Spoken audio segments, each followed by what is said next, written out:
Hello my creative peeps, welcome back to the channel, or welcome if you are new. My name is Leanne and today we are doing a requested video. Today's video is all about hidden journaling. Journaling is an amazing thing and it's one of those things that can change your life. It can be your best friend. Your journal is there for you when things are good and when things are not so good. It can help us work through some issues we're having, maybe explore some emotions. It can be our therapist and we can vent about things we're not so happy about, or maybe we're planning our dreams for the future. Either way, sometimes we either don't want to revisit these spreads or we don't want others to read them. So today I'm going to be sharing with you some techniques to help us with that. So without further ado, let's get into it. All of the techniques that I'm sharing with you today can be used in a mismatched sort of style. You can take what you like and leave what you don't.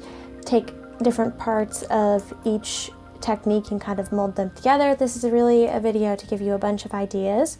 But first we are going to be talking about a technique that I like to do if it's something I don't ever want to revisit again. I've seen others do this technique as well. This technique works best if you have a page that you journaled on in a water-soluble pen. So for this technique, I'm pulling out my water. I also chose an image from a magazine. This is something else that's fun to do. I went through my magazine and pulled out an image that I felt like matched my emotion that I was journaling about. It just kind of speaks to me and what the overall page theme was. This particular image is from a Juxtapose magazine, but I'm just going to take my image and glue it on top of my journaling. Now you could do this technique for the whole page. You could just do it on a little piece of it. You could paint over the entire thing with like acrylic paint and then put like a collage on top, whatever floats your boat.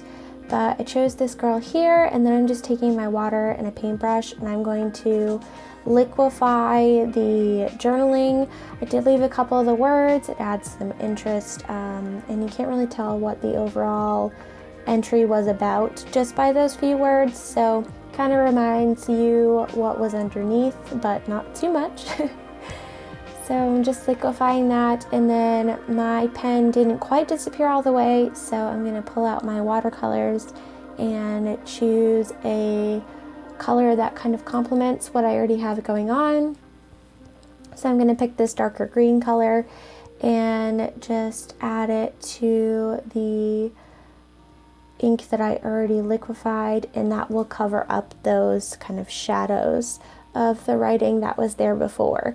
And what you get is this really dreamy, powerful image. You get to have that therapeutic effect of washing away your thoughts or whatever is going on in that journal spread. I'm adding some sparkle to this just because why not? And then I feel like it needs a little something else, so I'm going to pull out my bucket of words. You can cut out random words from magazines, you can use tiny word stickers, whatever you want, but I really like to cut out random phrases that don't seem like they would have any type of grand meaning in the scheme of things, but I find they're really fun for this kind of journaling. Like I have phrases like underworld. This is issue number 195, so that would be a fun one if you were venting about something. There's things like where were we headed, how refreshing. That could be like a sassy one. So don't underestimate those kind of fun phrases you find in magazines. They can be useful.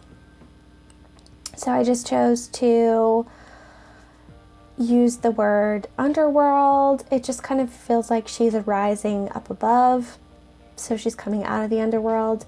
So that's kind of the vibe I went for here.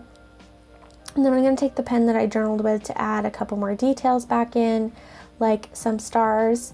And now what was once a maybe yucky vent is now this very pretty, aesthetically pleasing journal page that you can now look at. The process made you feel better, hopefully, and nobody will be able to read it, and you don't have to revisit it. It just changes the whole mood of your journaling. Next, we have a pretty obvious one, but you can always just glue your pages together. If you don't have the time to put stuff over it, you aren't feeling artsy, you just want to forget all about it, but you don't want to destroy the structure of your book by tearing the page out, you can just glue it to the other side of the page, and there it goes. You can also glue a piece of scrapbooking paper over it if you've already got something on the other side, or you don't want to just glue those pages together. You can use something else to go on top of it.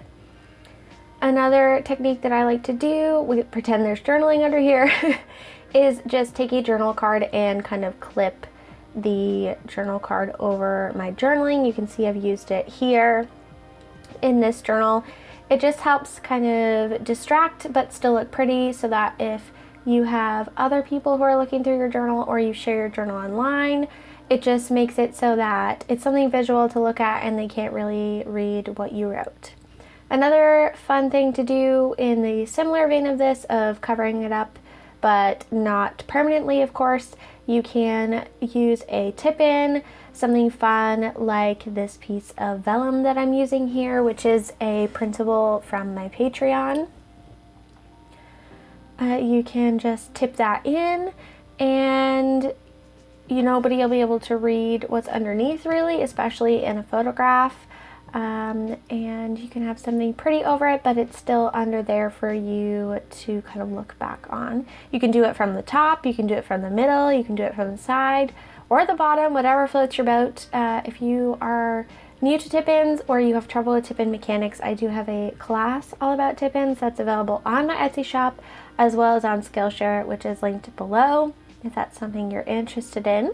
Another technique that can be really fun for hiding journal pages that you want to revisit later, or you don't want anybody to be the wiser that it's in there, is you can washi tape 2 pages together, or like I said, you can use another piece of paper and create a pocket by washi taping the top and the bottom, or the bottom and the side. And you can slip your journaling into that pocket. You can create a nice pocket, journal on a separate piece of paper and put it in there. Or if you wanted to washi tape those pages together, so it's kind of like the gluing technique where the pages are sealed together, but you could at some point take the washi tape off and read it again yourself. That is a fun option. Another option that I like to do sometimes is to tip in an envelope and insert my journaling inside the envelope. You can leave it open like I did in this journal, or you can collage stuff on top of it so that the envelope doesn't even look like an envelope, and again, nobody will be the wiser. But if you really wanted to reread it again, you could tear it apart and get into it there. So as you can see, more tip-ins and kind of cards there as an example that I've used in previous journals. And that's all the tips I have for you today. I hope that you enjoyed this video and found it helpful. Don't forget, you can switch out different supplies, like you can use acrylic paint, you can tip in, different pieces of paper, acetate, vellum, whatever your heart desires, but this is just to give you some fun ideas for hiding your journaling, either permanently or just from prying eyes. Thank you so much to my patrons for supporting this channel and allowing me to continue creating content for you guys. Thank you for this request, and if you have any other video requests, please leave them in the comments below. Thank you so much for watching today, and I'll catch you guys in my next one. Take care, guys. Bye!